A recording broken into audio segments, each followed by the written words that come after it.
So good morning, everyone. I'm so glad that we have these amazing guests with us today. Thank you for joining us. I will briefly introduce the initiative of Infra Women Brazil. We are a group of women trying to give light to women's work in many of the infrastructure sectors. And also we are trying to incentive more participation of women in all of these sectors from many aspects, in many professions. Today we have with us Ouahida BENDJEDOU. She is a lawyer and she's also a senior legal manager for ADP. She's also the founder of WIN France, the chapter of WIN in France. So Ouahida, good morning. Good morning, Anna. Thank you so much. And good morning, everyone. Well, good afternoon as we are in Paris on our side. The network, Women Infrastructure Network that was created in New York almost 15 years ago has spread in many countries, being Canada and the UK, New Zealand, and Australia. And earlier this year, we've created the France branch that didn't exist so far. So we aim around the same purposes of enhancing the women working in the infrastructure sector and making a change in the way the infrastructure are actually thought and built. So we're very glad of this opportunity and to be part of this global network and have a chance to partner with the Infra Women Brazil as well. Very nice. Today we have with us from the Brazilian side, Marta Seillier. She actually has a master's degree in economics from University of Brasilia. She has begun her career as civil servant, as a specialist in public policies and government management, attending classes at the National School of Public Administration called ENAP.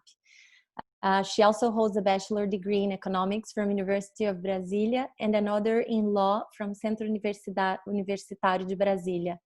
She is currently the special secretary of the Secretariat for Investments Partnership Program of Brazil, which I consider to be our federal PPP unit.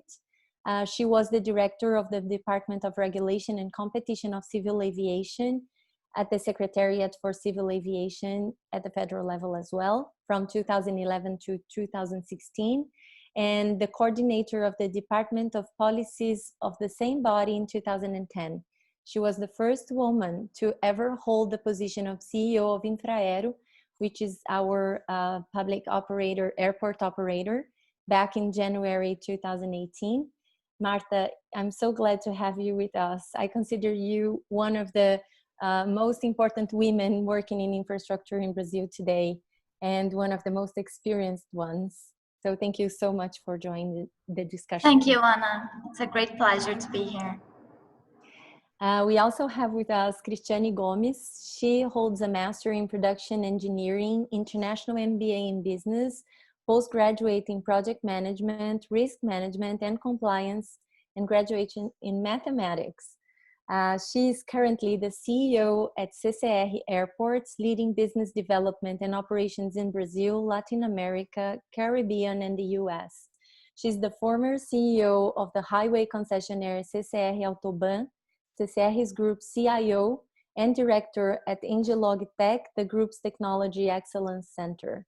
Also acts as a chairwoman and board member in national and international businesses. With over 20 years professional experience in infrastructure sectors such as airports, highways, urban mobility, including major business transformation projects and consultancy at the beginning of the career. Cristiane, you're such an ambassador of women in infrastructure as well. Thank you so much for joining us. Thank you, Anna. Thank you, everybody here. Thank you, Ghita. It's a pleasure to be here. And I thank you very much for the invitation. Of course.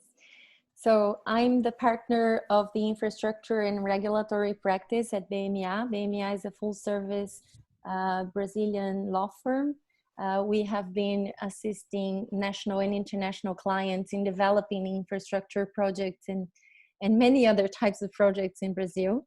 And now I give the floor to Ouahida to introduce our French guests. Thank you, Anna. So today for the French side, we have Ghita Bennis. She's a lawyer and a senior associate at the Ashurst law firm, working in the project finance practice within the Energy and Infrastructure Department in Paris. She had an extensive experience in advising and on energy and infrastructure projects in Europe, Africa, and Latin America. She has advised clients on the financing and development of coal, oil, LNG, gas-fired and renewable IPP projects, as well as port and airports. She works alongside for lenders or commercial banks, multilateral financial institutions, export credit agency, but as well as developer and sponsors at all stages of the structuring, development and financing of the project. So I'm very happy to have her on this panel, and she's actually an actual member of WIN France alongside myself. So I'm very happy to have her insight on these issues and benefiting from her experience on these projects. So thank you, Rita. Thank you very much, Ouahida. Very happy to be here. And we have for our second guest, Doris Chevalier. So she's a civil engineer from a French engineering school called École des Ponts et Chaussées.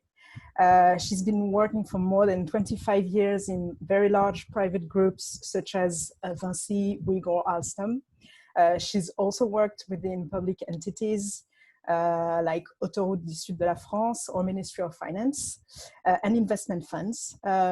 She created her own company called INFRABOOST in 2015, servicing structured finance advice in project finance. She's an expert within the United Nations and European Commission, and she's a member of the Dispute Board Resolution Foundation and a board member of ADP International, a subsidiary of ADP. So again, I'm very glad to have her on this panel to benefit from a long experience in this project, and very interested to have her views on the current crisis and what's happening nowadays. So thank you, Doris. Oh, you're on mute. Thank you, Ouahida, and thank you, ladies. I'm more than delighted to be there. So to start our discussions, I will, well, our main discussion is on impact of COVID-19 in infrastructure concession projects. And our idea is to have views from the Brazilian side and from the French side. And since Ghita has been working in other jurisdictions as well, and Doris as well, maybe they can also give us a view on a more global perspective. The first question is on emergency measures. Of course, now that we are, I don't know, 100 days or more into, at least in Brazil, into the pandemic, officially declared as such, we already know that we had the first phase of preliminary emergency measures that were identified and then implemented. And now we are moving into the second phase that we have seen some of the effects of those emergency measures. So first of all, I would propose that we discuss a little bit on which measures were adopted by governments into these contracts and what were the immediate impacts. Maybe Marta could start, right? Thank you so much, Anna. Again, it's a great opportunity to be here.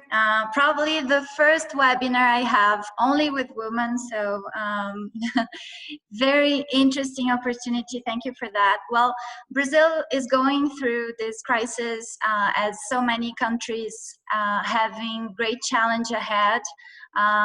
We, as government, federal government, took many emergency measures to deal with this situation, to allow people to stay in their houses as much as possible, and at the same time look at the enterprises, at the infrastructure sector, and understand that we have so many investors that need to have also revenues and their contracts rebalanced. So we started a whole discussion with all sides of economy, let's say. As most important emergency measures, we looked at the population side, so how to keep jobs less affected, how to help people to get their revenues, minimum revenues during this crisis. So federal government has invested a lot in that, in reaching people. We've probably launched the largest help assistance to people that lost their jobs and to people that don't have enough revenue to deal with this crisis. We know in Brazil, we still have many people working with contracts, and those are usually people selling things, working on some bars and activities that are very affected because of this crisis.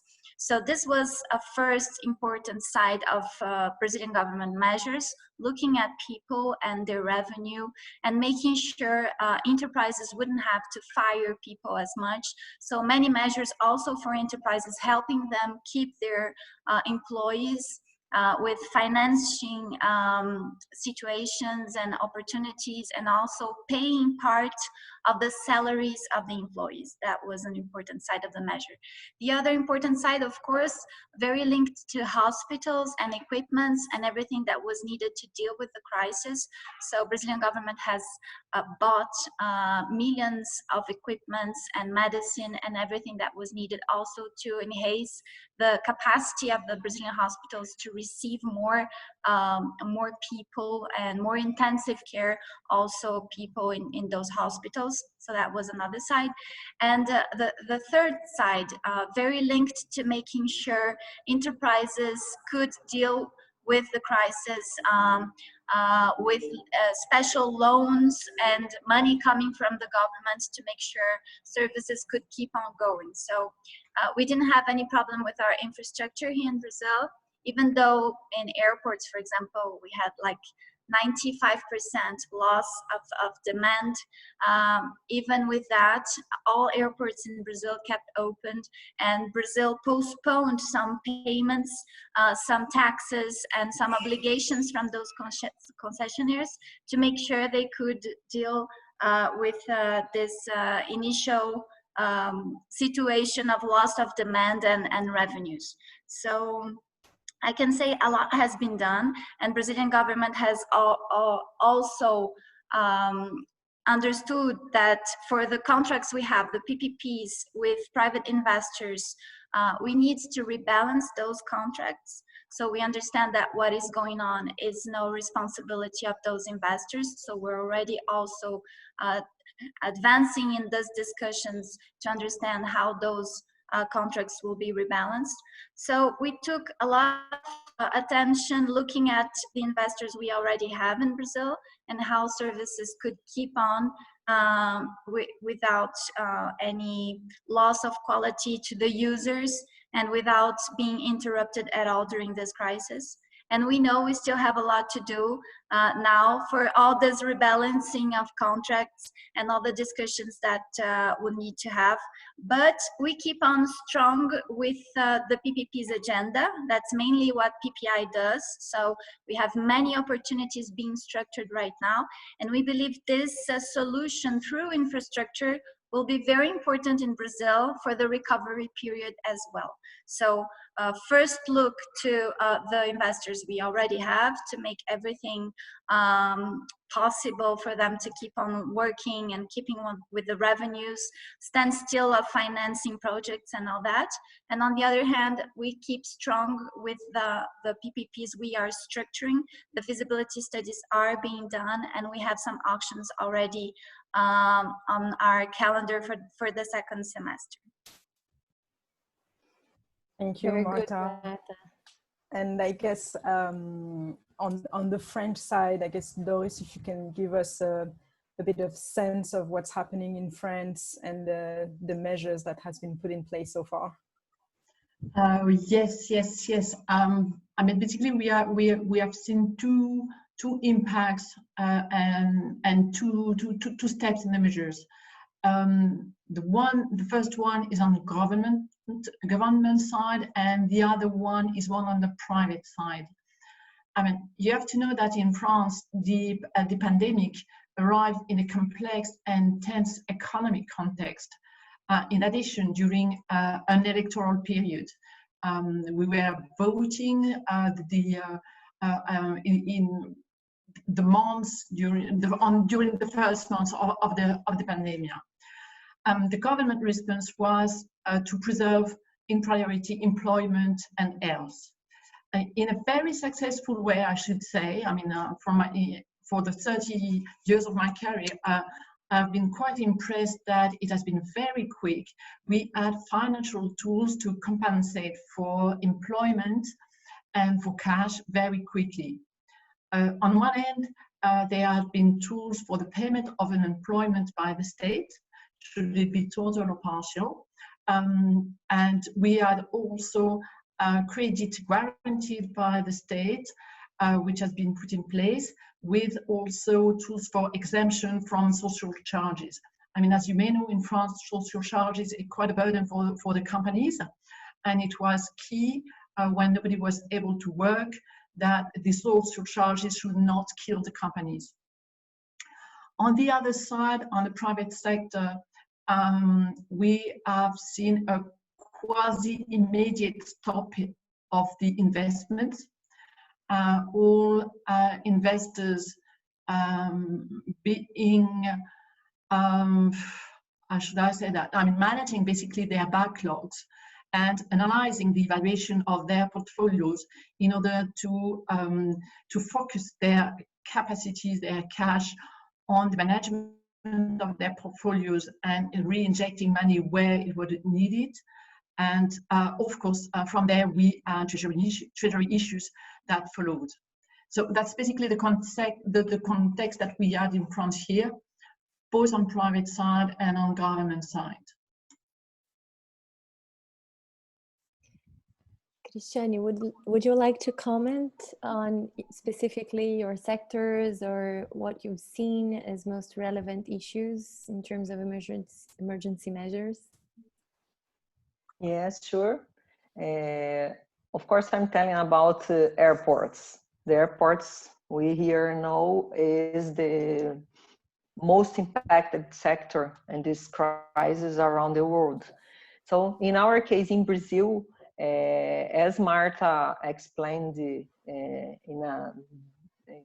details, we adopted all measures since the measures regarding the postponing payments, the concession fee, for example, and some other measures for loans and etc. So we adopted everyone.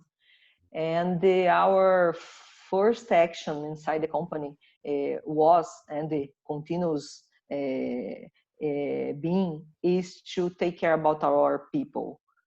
Since the beginning, of course, we adopted all measures from the federal government, and it's really important to us as the private companies.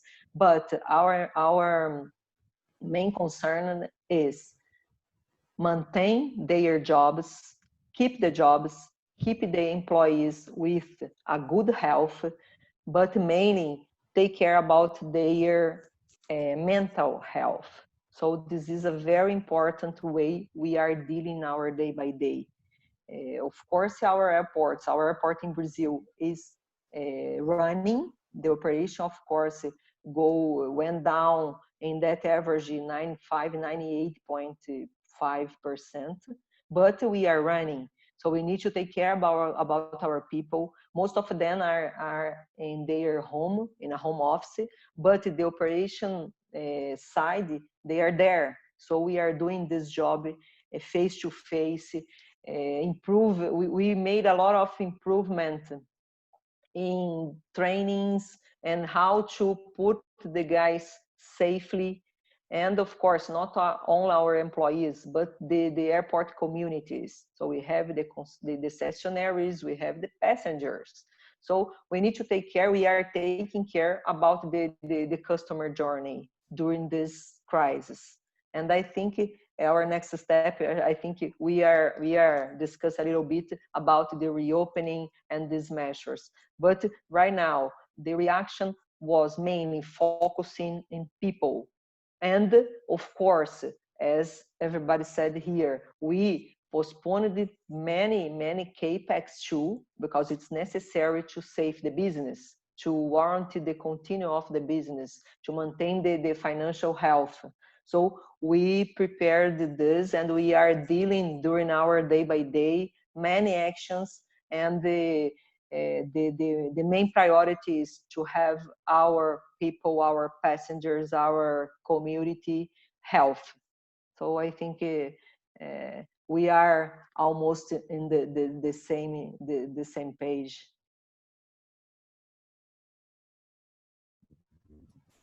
Thank you, Cristiane. And Rita, I don't know if you have any if you have any comments on this, and if, as your lawyer perspective, you've seen different action made during this emergency measures taken. Yes, I think in the case of France, you have to consider the fact that as part of the European Union, of course, any emergency measures efforts have to be considered globally. And in this instance, the emergency plans proposed by the European Commission should also be mentioned, and insofar as they really impact infrastructure, because infrastructure is an integral part of the recovery plan that is proposed by the European Commission. But also, I think it's interesting to observe that had this crisis occurred 12 years ago in 2008, we see that there are government bailouts of companies next of 2020, where people and civil society have more of an outlook on how things are run. You see that bailouts are not for free; they're not simple bailouts. They come with strings attached, and I think is the interesting part about sustainability, because we mentioned the fact that humanity and people were at the center of this crisis, and I think it's maybe this crisis is a good thing, because it shifted priorities quite significantly in the infrastructure sector, and you can see that no recovery plans or way ahead is done without considering the sustainability and the humanity of things. And I really hope that this movement comes through. Go ahead, Ouahida. Well, I guess I kind of a subsidiary question about all this. I mean, many states, they presented very quickly these emergency measures to be taken, first in terms of health, of course.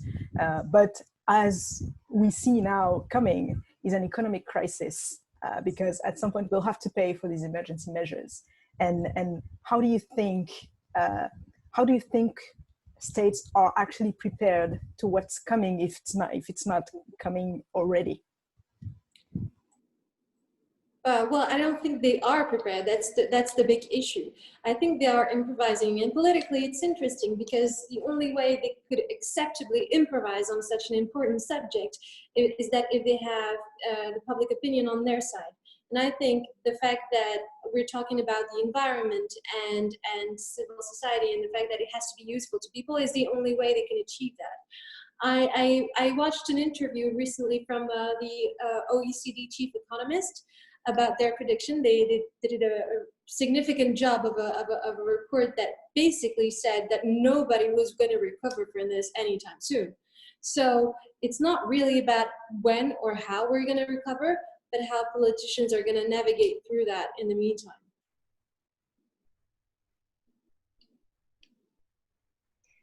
Yes, well, very, very well pointed out. And it actually brings the perfect cue for my next question, which is, as we think about the future, and as we think about how this whole experience, let's call it, will impact how we shape the future contract. Of course, as a lawyer, I'm thinking about the contract, but the question is actually open to how do we take everything that we are living currently and all of these, as Ghita pointed out, kind of shift in priorities, or based on the sense that it all comes with a cost and that there are so many lessons learned from this period.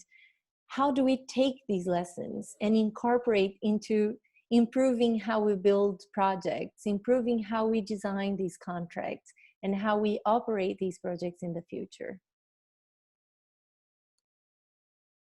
I don't know if Marta would like to start, or whoever would like to jump in, please feel free. Let's make this a conversation, free conversation. Thank you, Anna. I can start. You're right to look at the contracts. They bring many of the answers for a crisis like this. So in PPPs and infrastructure in Brazil, we care a lot about making clear whose responsibilities things are. So I think we're dealing with a situation very close to a force majeure.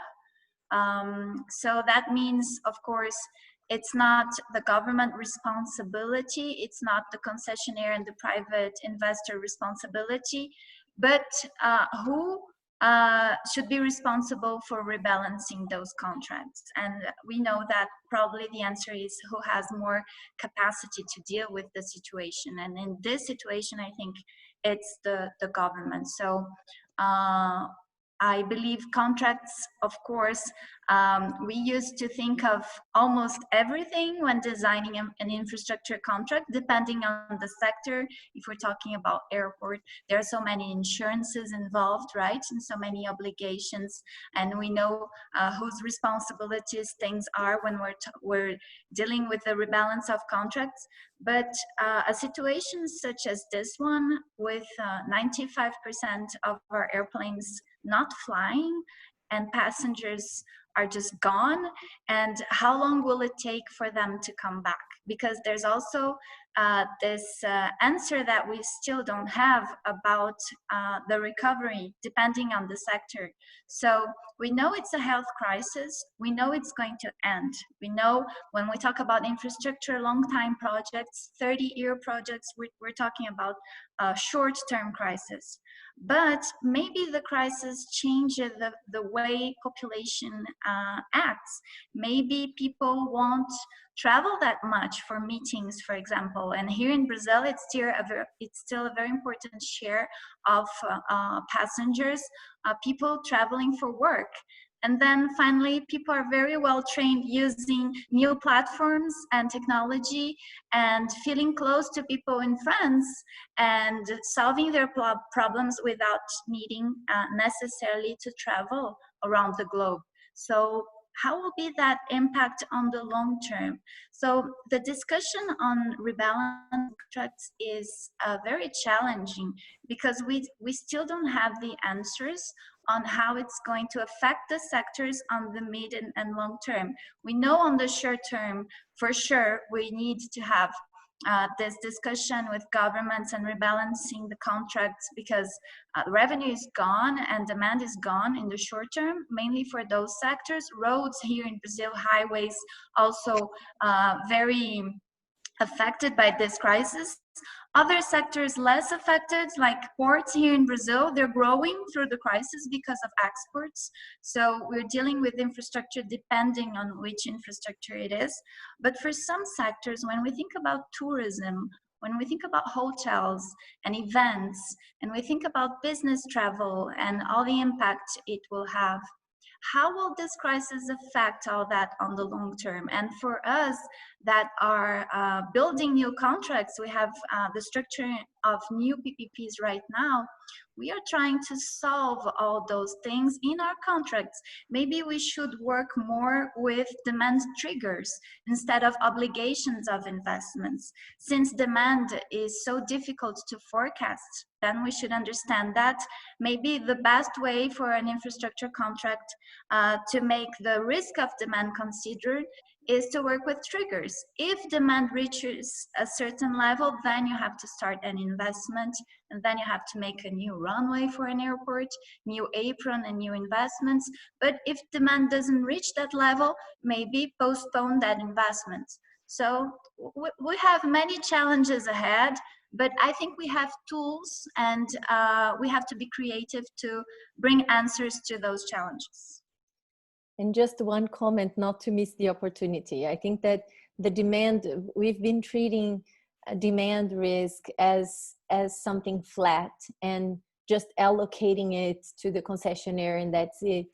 But São Paulo state has one experience, and I'm sure maybe the rebalance is such a more local concept, but we have some experiences of sharing, you know, the benefits of revenue and sharing the costs of less demand. And maybe this is the way out of this whole discussion, because once you have a sharp provision in a contract that says demand is concessionaire's risk and that's it, it makes it harder for both sides to deal with the situation.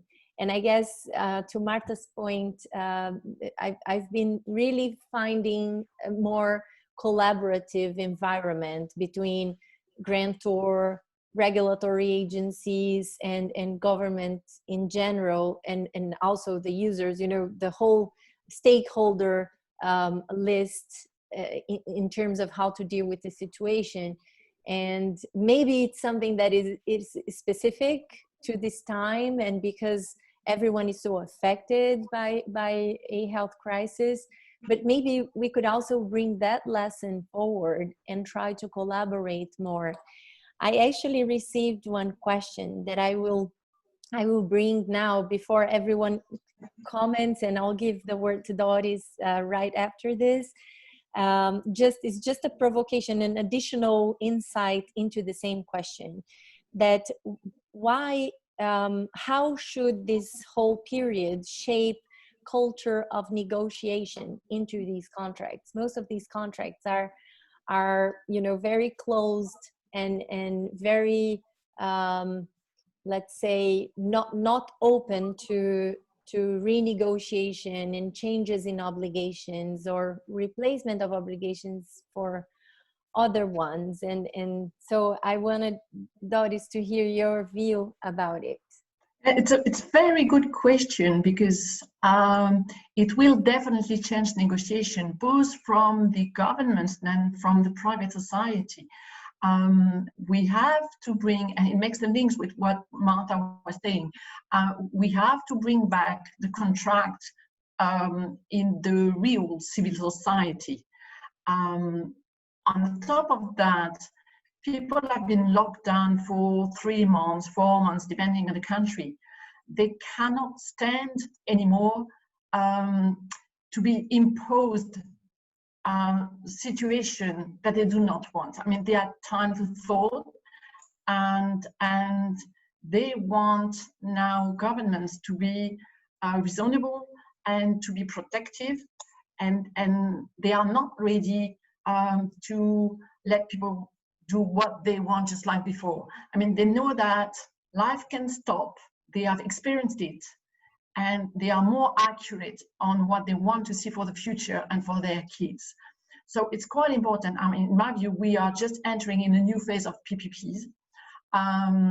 It's a bit accelerating what the United Nations was doing with People First PPP, where they were trying to have the PPPs and the concession less financial, less IR driven, and more on the social benefit side, not being philanthropic. I'm not saying that it has to be, it's still business. It has not to be a charity, but you need to take into consideration the real life of real people. And this is being invited directly in the negotiation on the contract with the COVID pandemic. In France, the restart of the operation is now done, not yet finalized. It has been difficult because of the health emergency laws, which took time, I mean, legally speaking, to set up and to apply. we had issues, very pragmatic issues, because it is the first time for ages that we have experienced a pandemic, and nobody knows if its own way of acting is the right one, is not overreacting or underreacting. So there is also the fact that in France we have legal responsibility of the managers on the health of their employees, which is coming to the contract. We have also a lot of question of the world after, but before we come to this new world, I mean, there is a big question which is who's going to pay for all that?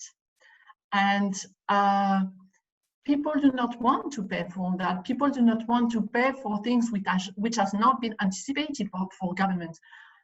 People might not have the money to pay for that, and at least they want every expenses, government expenses, to be duly justified. And this brings the fact that we will have to take maybe more risk in the PPPs to cover more issues, just like pandemia, but we will have also to justify much more the risk analysis. So, I mean, I think that we have seen the end of the good old risk matrix as we used to know it, I mean, which was a bit tick the box.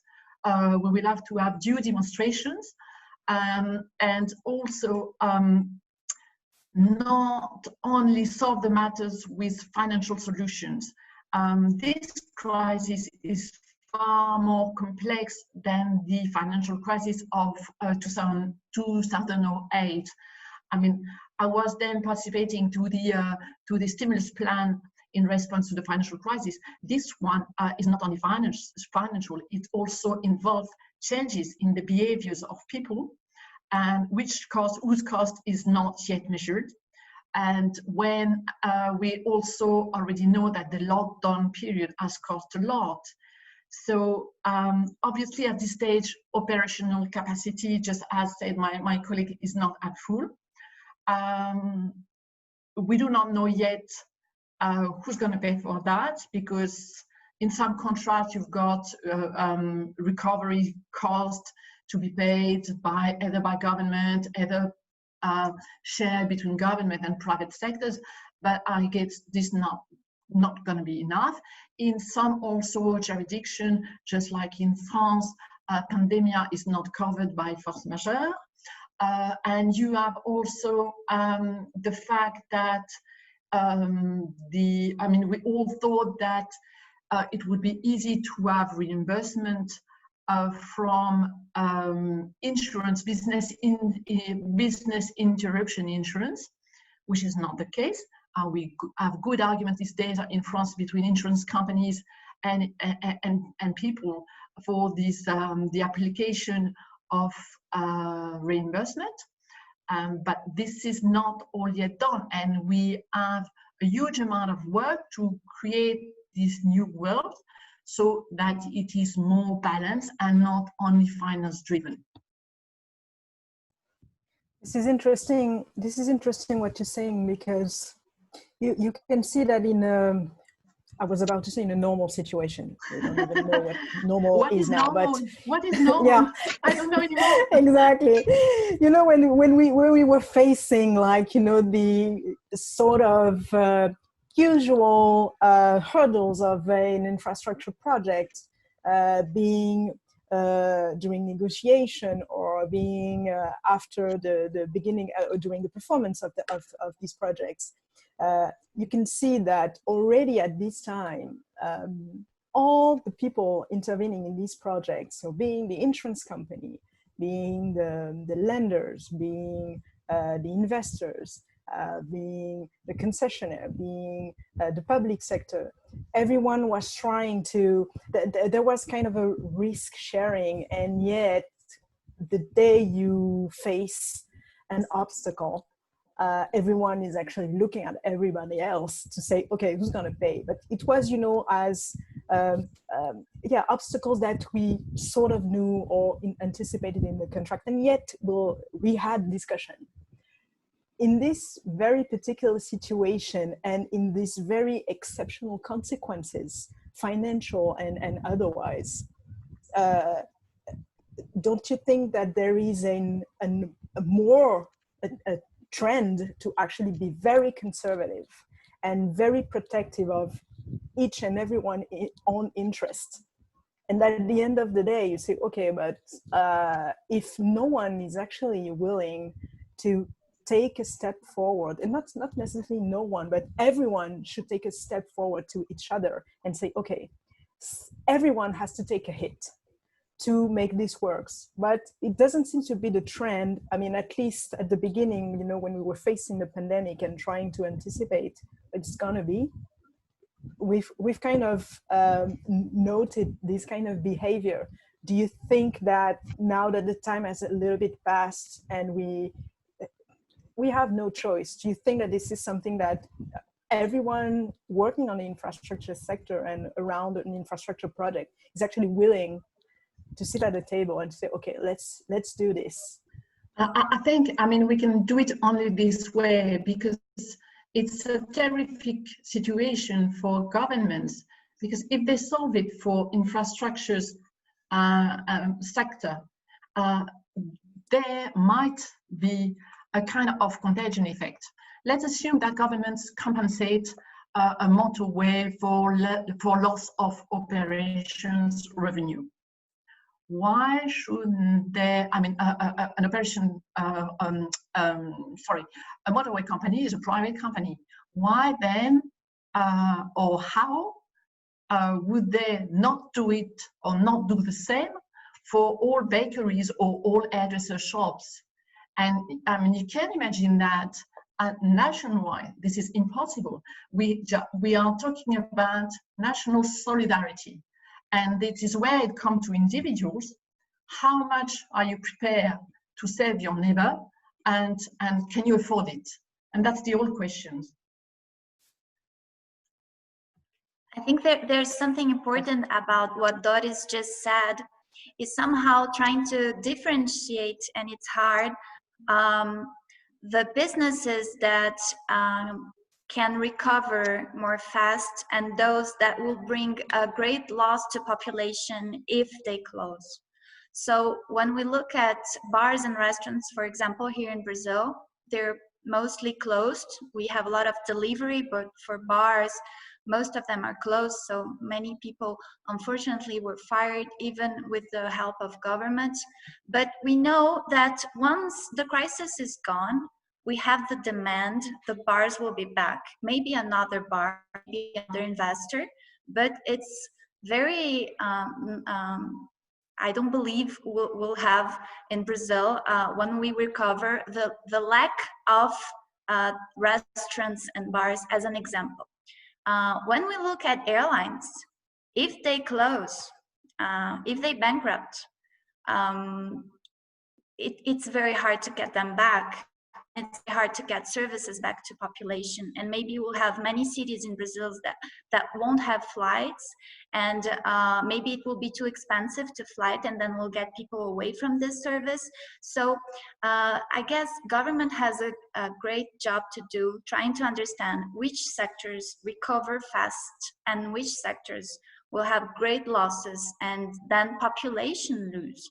So always looking at the population side, which services will be hard for the population to recover, or it will get too expensive for them, or less quality of service if the government doesn't come to this negotiation.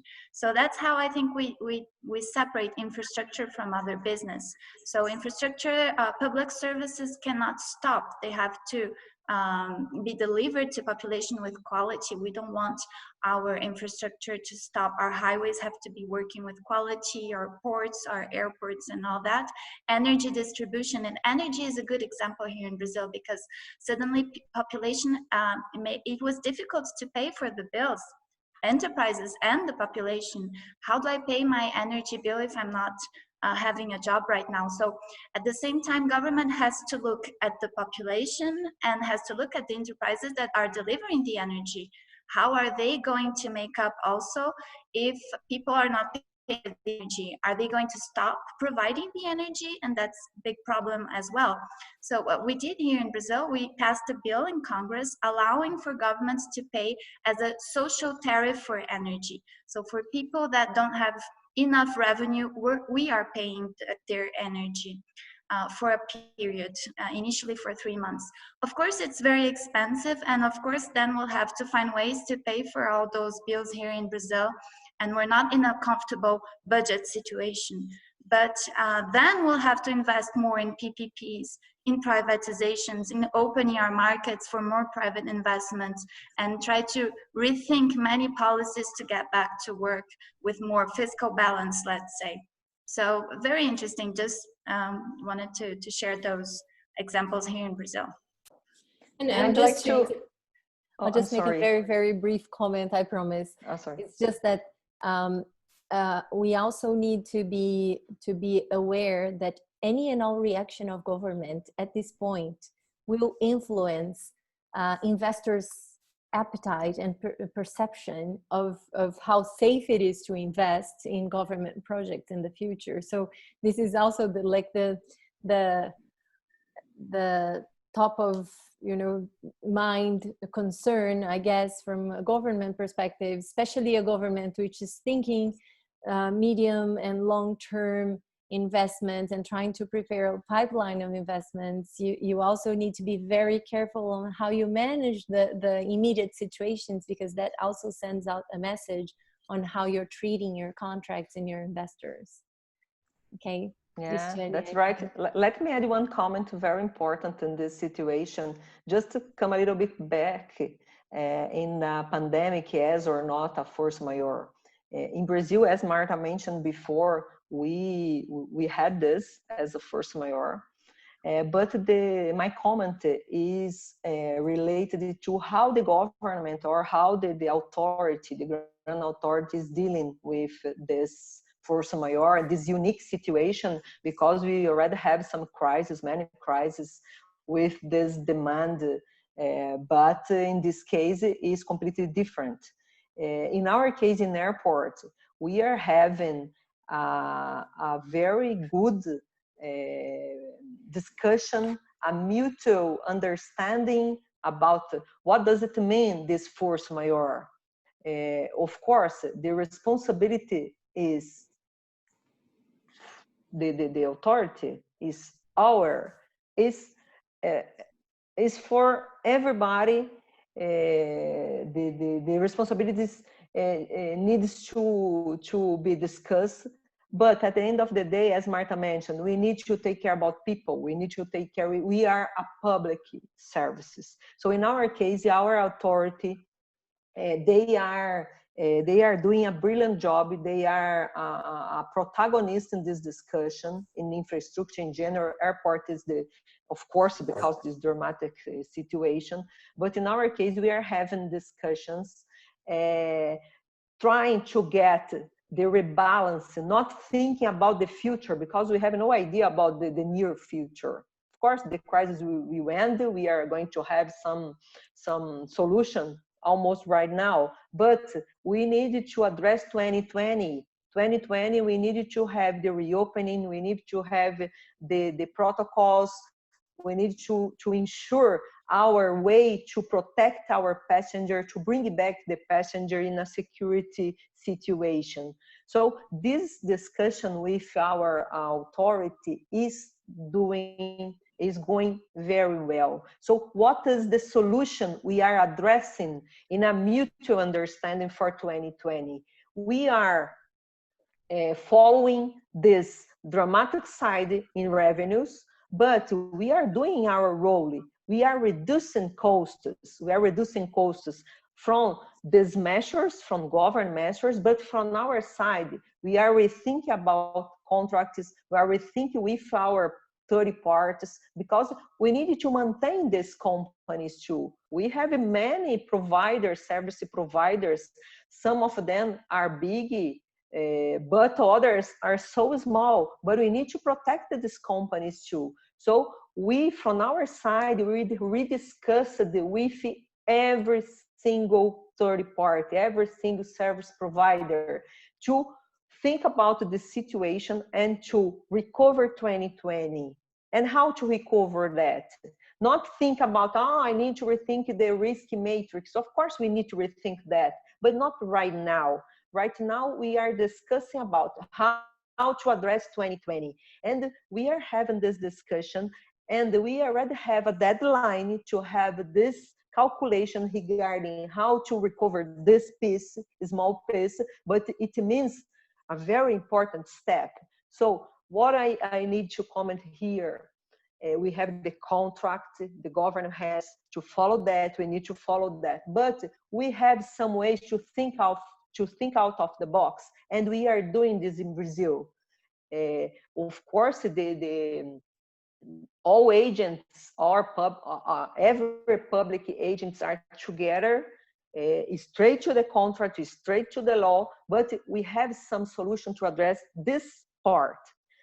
The next part, we need to think better because we need to forecast the demand. We need to rethink about the capex we are doing in the future. We need to rethink about the business. We need to rethink how to, again, to provide a safety environment to our passenger.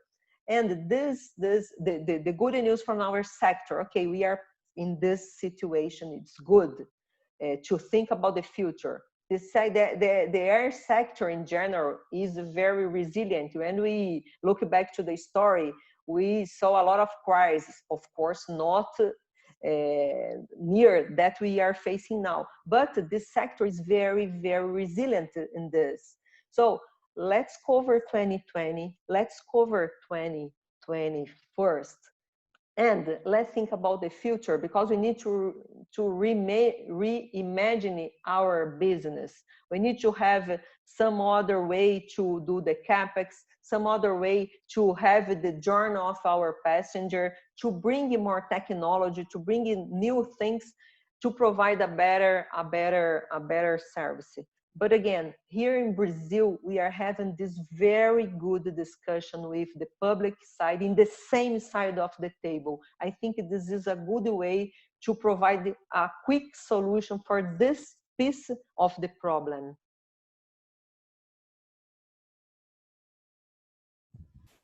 I think Rita, I don't know if I think you wanted to. Yeah, I just wanted to I've taken in everything that was said right now, and just to the points around who's responsible for what and contract rebalance and all of that.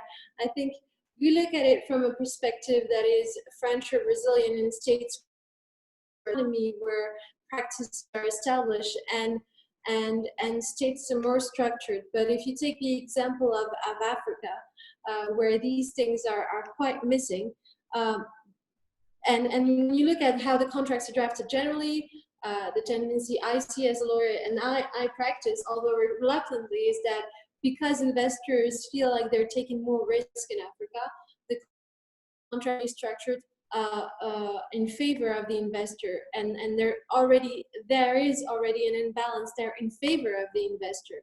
So even in contracts where theoretically you could have the right to request the state to take full risk on this and give you money because of the pandemic, because the reality is a lot of African contracts do include provisions that would theoretically at least entitle investors to claim money from the state.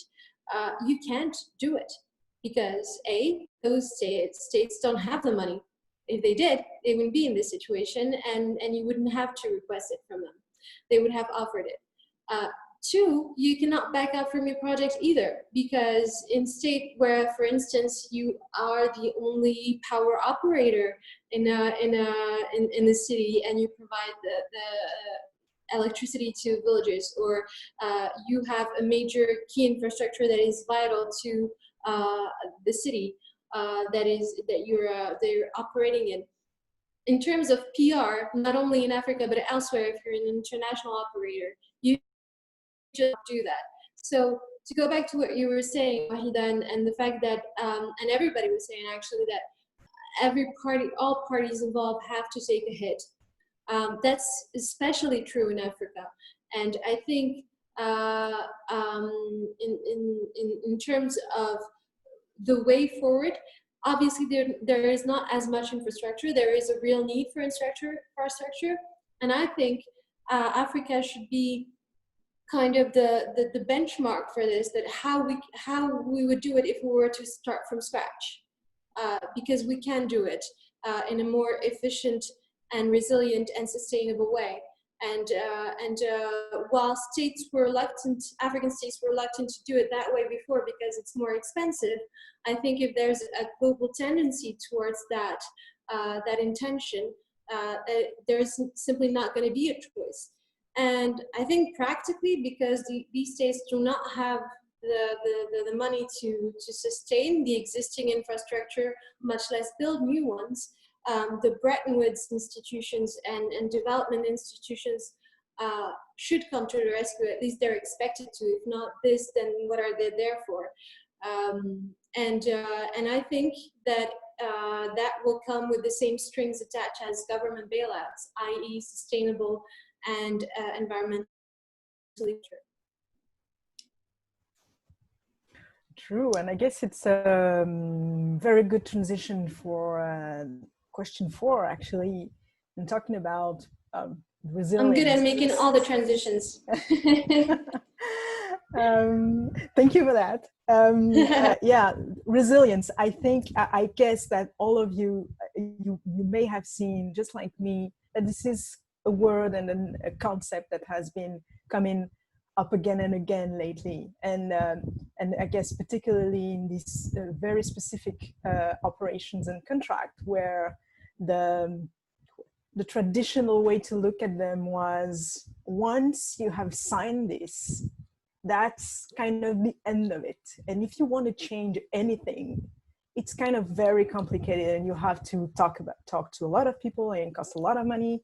And it's better if nothing happens while the contract is actually performing. But here, with this situation, we have to actually kind of have a very completely new look of how we do that and how we do stuff, because we need now more than ever flexibility in not only the way we shape the projects, and not only in terms of how we draft the contracts and how we negotiate them and etc., but at the end of the day, how we perform them. And so we would be very interested to have your views on that and how we can do it, technically speaking and legally speaking and financially speaking. How do we see resilience happening in these projects? Okay, I'm happy to start.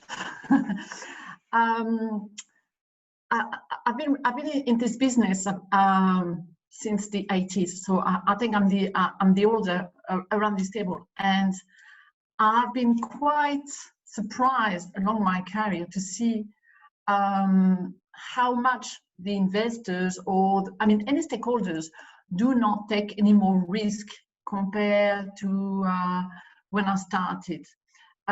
We are now forced to contract that differently, and one of the first things is to analyze the project itself. Do we have a real justification of the need to start a project? Do we have the real technical capacity to do that? A risk is not managed with the legal clause.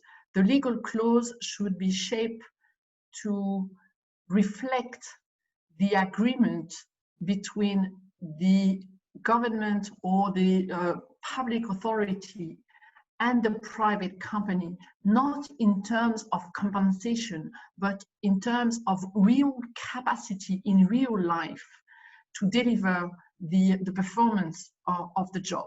So we're going back to technical analysis, and this is something, I really have the feeling that has been lost over the past 10 years. And I would like also to come back on what Anna and Ghita rightly said.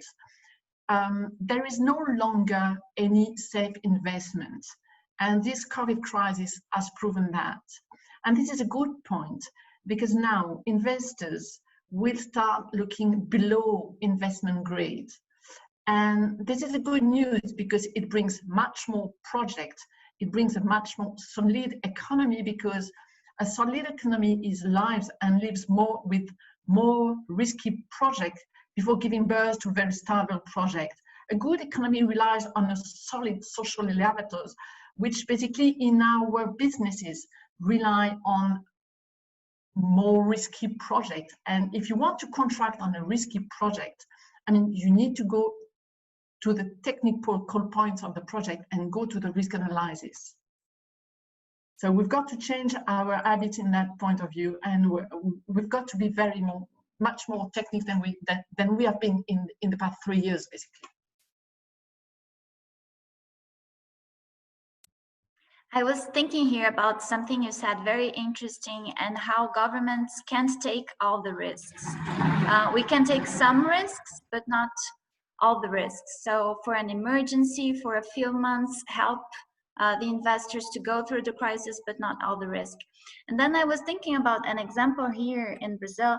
I think contracts have to have this balance to make sure also the investors will look at all the possibilities to recover some revenue and not depend only on governments to recover their losses. So an example here, simple example, the airport of Brasilia, the parking lot, no cars, they have recently opened a drive-in for movies. And it's full of people, like a giant line of cars. Parents are bringing their children to watch movies inside the cars and using the parking lots to do a complete other business. Now it's a drive-in, and they're selling popcorns, they're selling candies for the kids, and it's full of cars.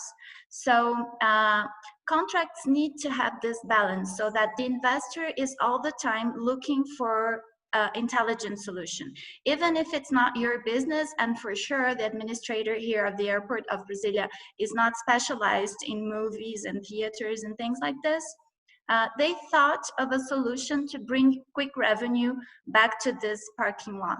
So I think that's an important thing that contracts need to have. Although we know some difficult times may occur and governments may need to help and intervene, investors also always need to think out of the box and bring new solutions to the contracts so that they don't only depend on governments.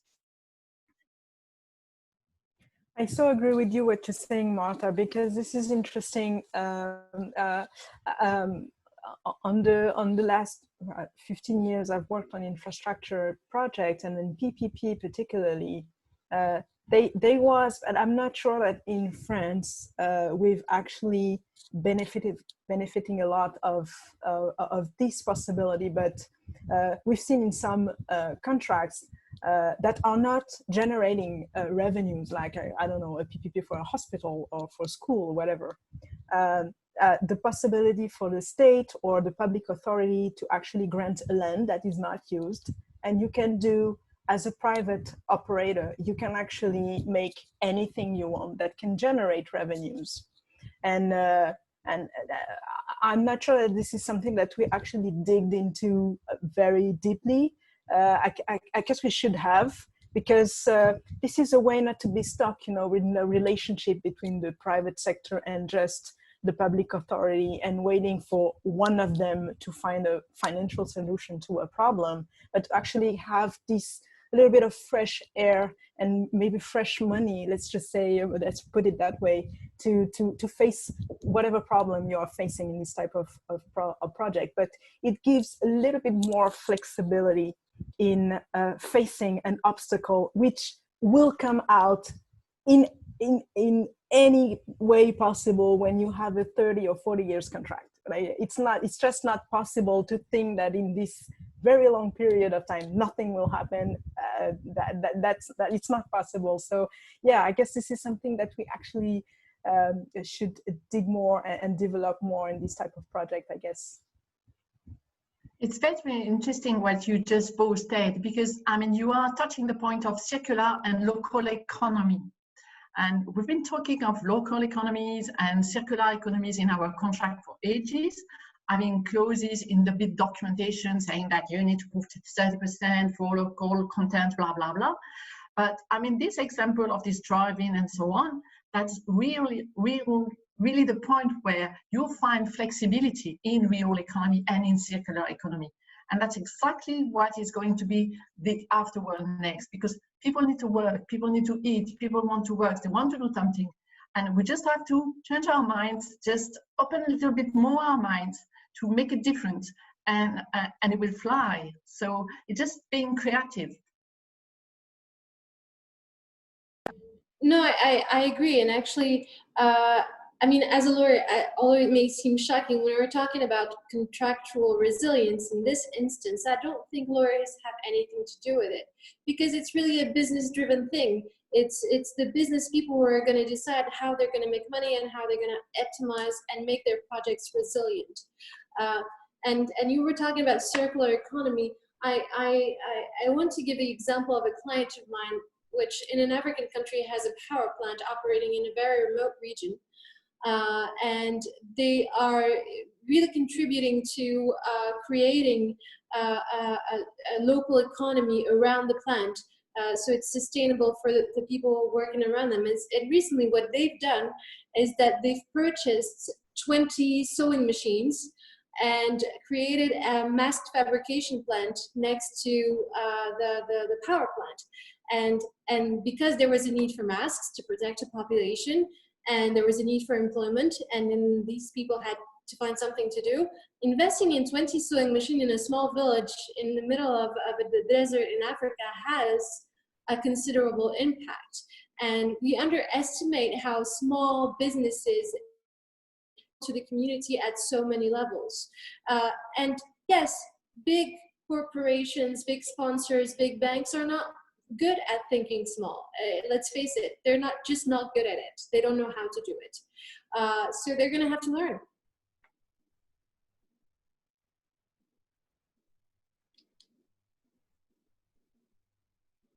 While you were saying this, Ghita, I was actually thinking about a discussion I had, I think, a couple of weeks ago, specifically related to the mining sector.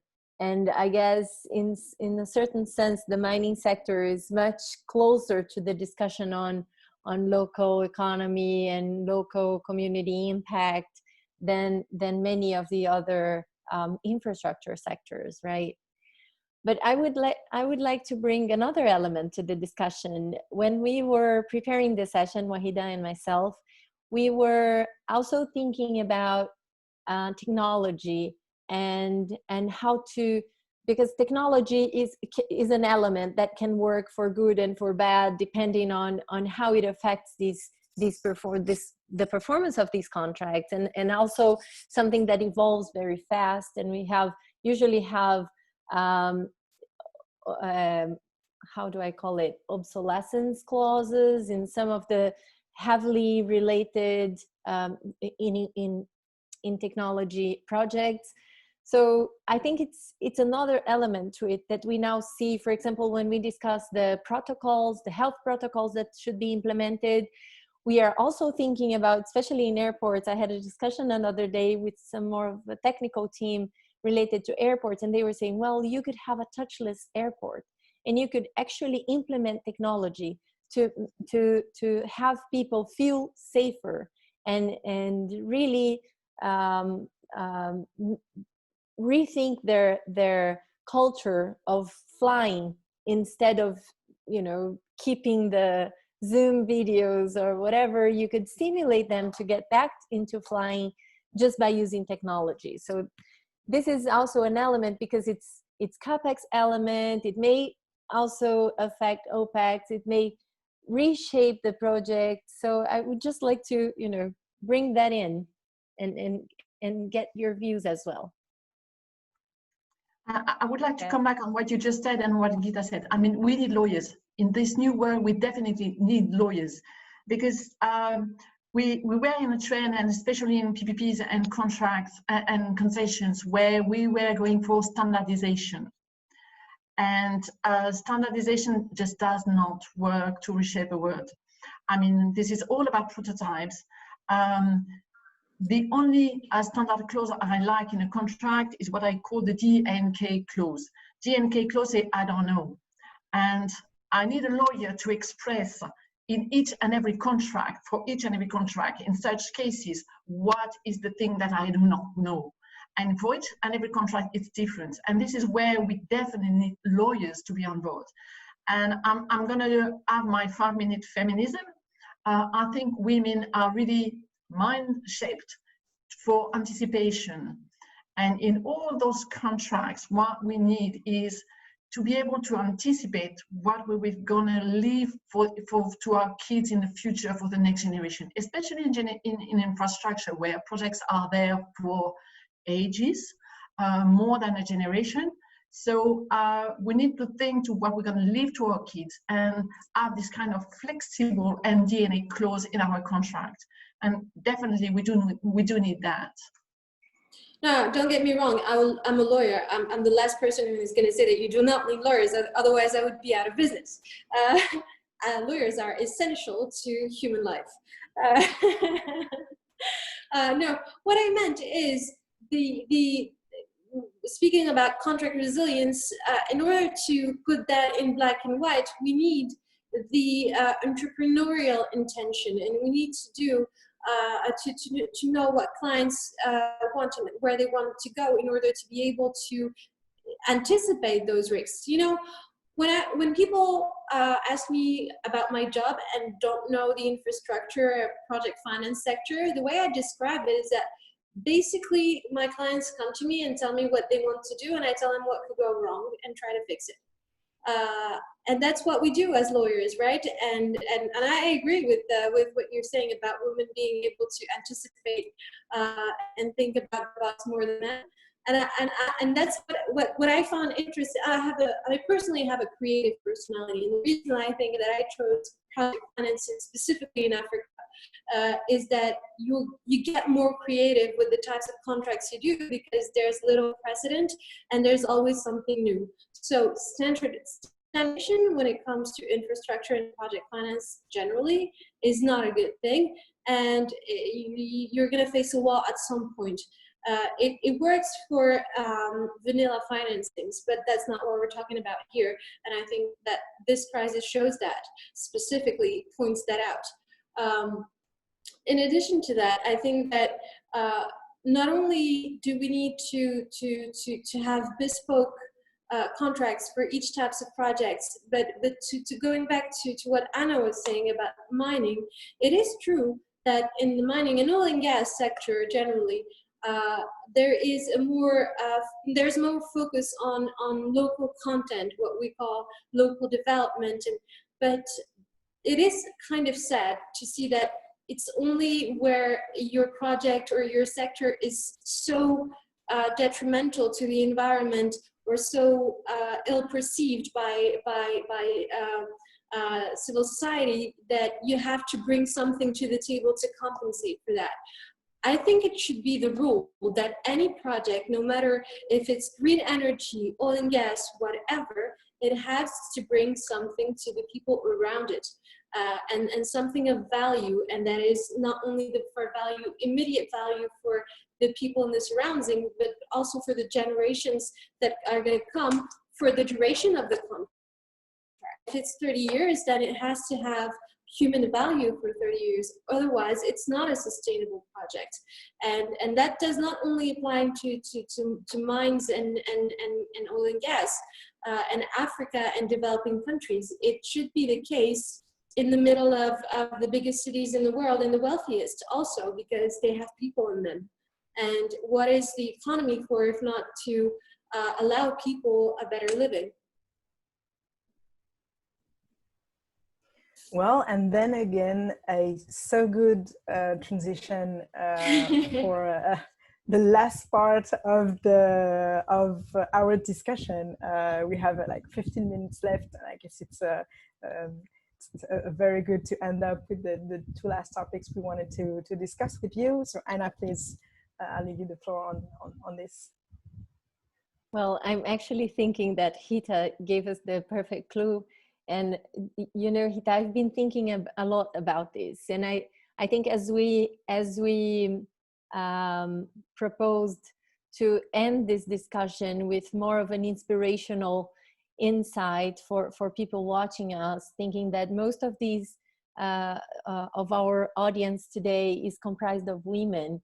I think this is a more feminine topic, let's say, to think about impact on community, to think about how you use these projects to actually change people's lives. I guess when we're dealing with infrastructure, I always say that the reason why I love working with infrastructure is because of it is so powerful in the way of its potential to change lives and to bring development, social development, economic development.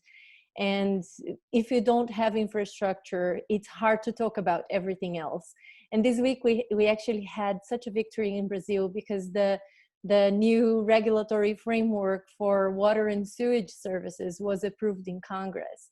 And this really speaks to my heart, and it really speaks to the heart of most people working with infrastructure, because if you think we have an amazing airport, such as the one that Cristiane's company is running, and you have half of our population not having access to sewage, it's amazing. We're back to medieval times.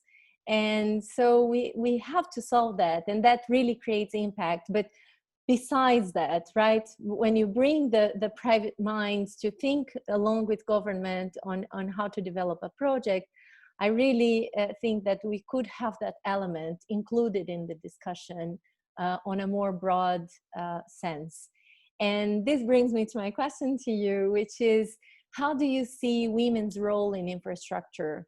And Ouahida will also bring an additional one that I think you should already bring, Ouahida, and then we let them speak freely about it. Well, the thing is that I don't like the idea of living in a world, a binary type of world, like it's men doing stuff or it's women doing stuff. So I guess we will gain much more in working good together. What we are trying to achieve in our respective organization here is to actually try to put women in the front, not necessarily to shadow what men are actually doing, but just to say, hey guys, just don't forget about half of the population is actually doing something as well. So in complement of Anna's question, we wanted to also have your view on what you want to say to the younger generation of women that hopefully will watch us or are watching us, and what you want to tell them in terms of how is it to work in infrastructure and what we can do. Whoever wants to go for it first. Can I start? So I agree completely with you, Ghita, Anna, and Ghita too.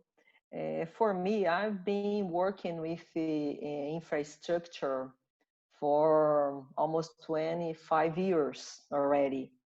So I've been very close with this picture that Anna mentioned to us.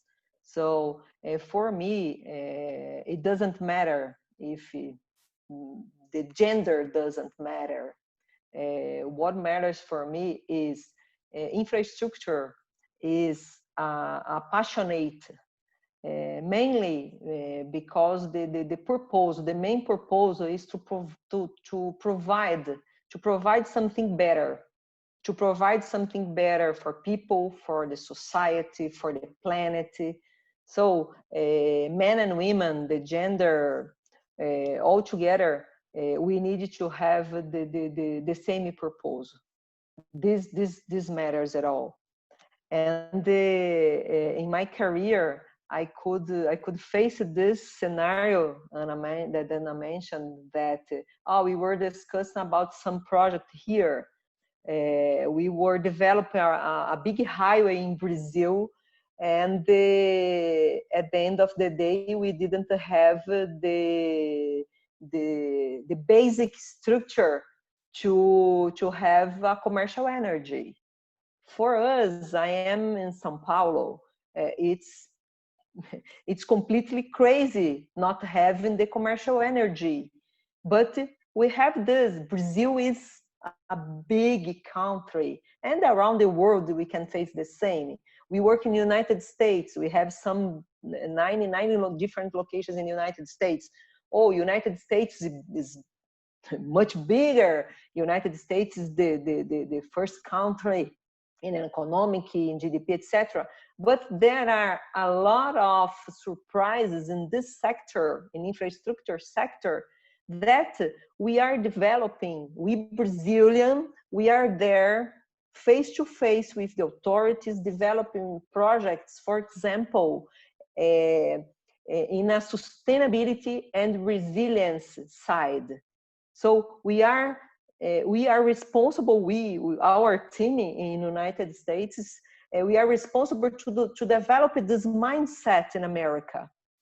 So there are different situations around the world, but again, for us women, so it's difficult. Yes, it's more difficult than men, maybe. But for me, my message to everybody, not only for women, but the guys that is in love or that should understand better the infrastructure side, the infrastructure sector. We have a much bigger proposal. The proposal is how to provide a better life, a better way, a better highway, a better airport, how to support better the planet, how to think about the environment, how to thinking about to the poverty, the big difference we have in the population. So for me, it's amazing. I love to do this.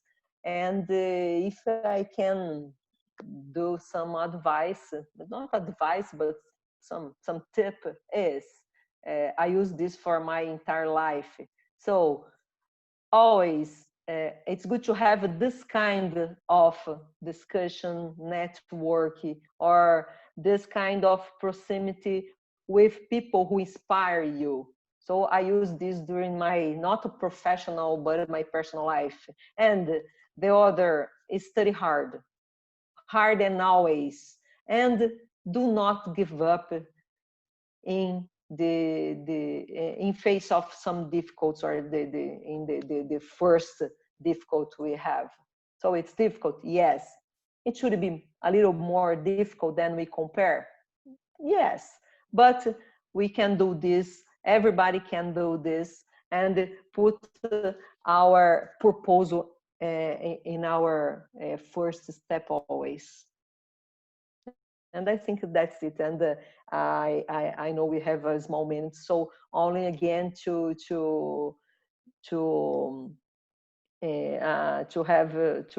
ask my thanks. I love to join when we can join this, and to listen from you guys from France is completely good to us. And let's do this more times if it's possible. Thank you very much. Thank you, Cristiane. I don't know if, I don't know, Ghita, maybe you want to jump in? Well, yeah, I mean, during lockdown, I was reading a book about conscience and mindfulness and spirituality, but it's called New Earth. It's from a famous spiritual author called Eckhart Tolle, but and the idea behind it is that at this time of history, of world history, we are at a breaking point where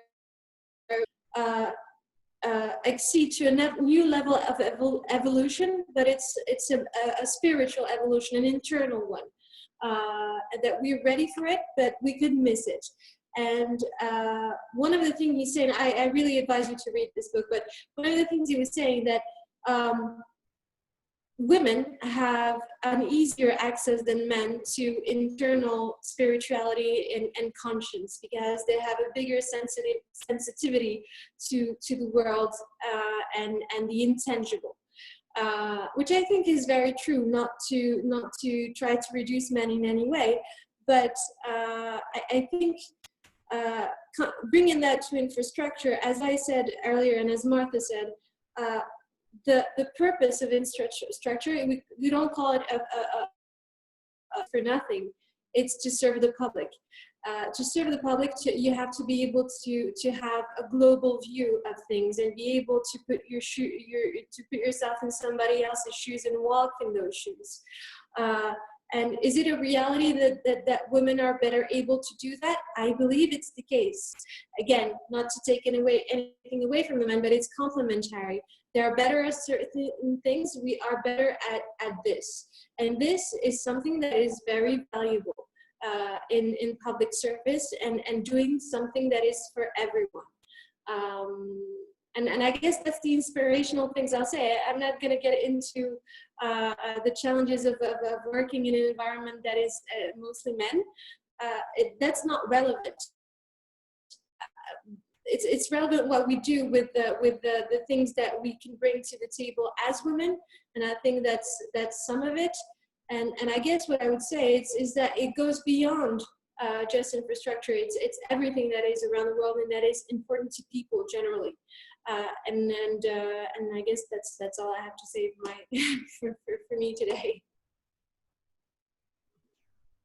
It's interesting how she said, Ghita said about using someone else's shoes.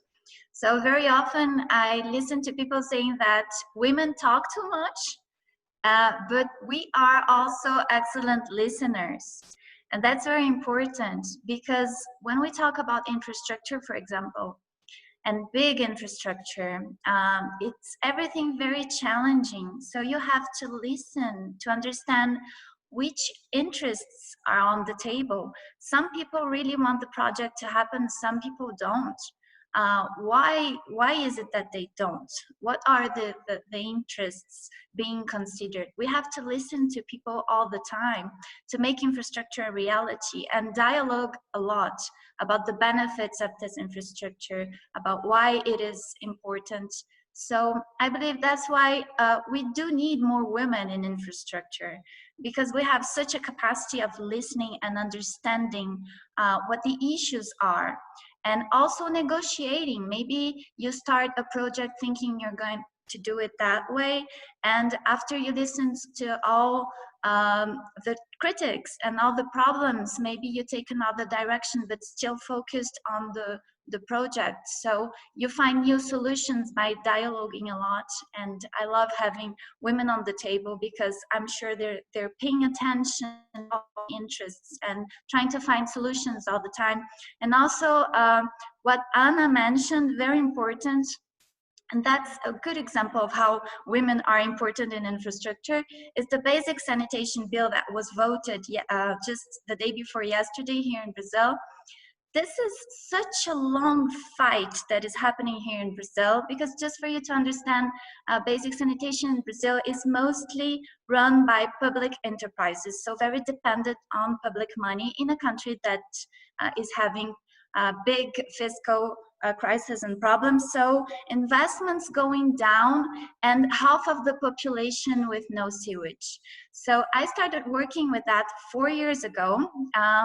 And I was coordinating a group of people to try to understand the legislation and how to make it more modern to attract private investments to this sector.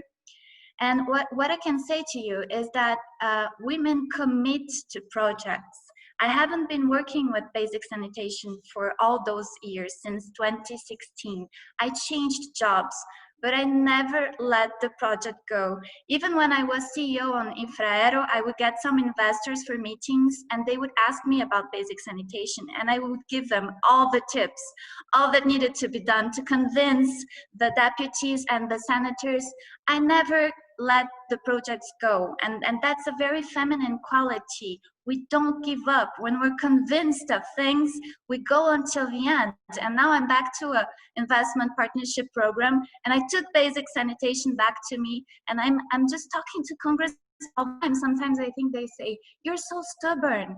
And that's important, because infrastructure needs stubborn people, people that really believe, that are convinced, and that don't let go on projects. We can lose, we fall, we raise, and we try again and again and again. And that's infrastructure, that's resilience. So more women in infrastructure, please. Thank you so much, Marta. So Doris? Yeah, wow, Marta. I mean, it's good to see that the new generation is here. I would say that more than half of the planet is filled with women, and infrastructure is intertwined with our daily lives. So you are interested in participating. If I take the example of the cobblestone in the streets, on which the feet twist when you walk in a stiletto, you will understand that we need women in infrastructure because we need to have it in our way of life. I also often hear women complaining about not being able to hold important positions or being left out. I mean, I would like to tell them, speak up, but take it intelligently. Make up your own minds, have your own vision, have a feminine vision, not a feminist, but a feminine vision. Do not become a man, be yourself. You've got to build your life, you only have one. Don't be ashamed of being a woman, don't be resentful, because quite often women in the work area, in professional area, are too resentful. Just be yourself. I would like also to say to the youngest, I've raised 2 children with my life, and our job is totally compatible with family life. I had a great career, and I can tell you that my family and my kids have always been my priority. And I made many projects all over the world, and I'm very proud of it. So I'm proud of being a woman, I'm proud of being a wife and also a mother. So this should not be hard, it's just part of me. Finally, to conclude on our works, I would invite you to join the works of the United Nations on People First PPP, because it will be soon on public review, and you will see that there are value in there that we have shared on this panel. And last, I will let you know that my motto is the sentence from Christophe Colomb, which basically applies to the period where we are. We never go as far as when we do not know where we are going. Thank you. Thank you so much. No, thank you so much for each of you. I mean, I really like this ending. It's very profound thoughts and actually very concrete, which I like. I don't really like when we give like theoretical type of messages. We have to take a stand. We have to step up if you want to make a change. This is a period. This is a very particular period, but I guess it's a good one, because it forced us to rethink everything we do, what we want in life. So I guess, and I'm sure that many of you have followed what's happening lately in the US particularly, but more than we need to have women, more women in infrastructure, I guess we need to have more diversity in infrastructure and in every part of our life and of our work. So I've read in a recent study, I guess it was McKinsey, if I'm not mistaken, but doing some statistics about the composition of boards of many companies and having this, which is for me not surprising, results that board composing of more diverse people are actually the ones performing better.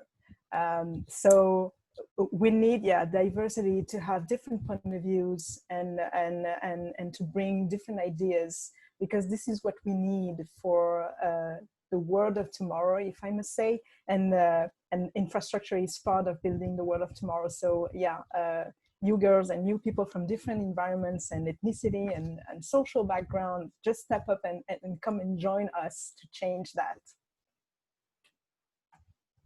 Wow, amazing final messages. I don't even know what to say. I'll just took notes of some of the words. because I think we've discussed during the technical discussion, and in the end, we went through collaboration, negotiation, building the future. And I think those are the key messages, right? I actually feel fortunate that we are part of the generation living through this, because we are probably part of the generation that will have to build the future paths of the infrastructure sectors. And it's all, I think that we already have many women working with infrastructure, but maybe not all of them have a voice. So I guess that our roles as women who have voices is to bring the next women to the table, right? And that consciousness of how do we do that is very key to how we also build the future. So thank you so much for this discussion. Thank you for your time and for collaborating with all of your thoughts.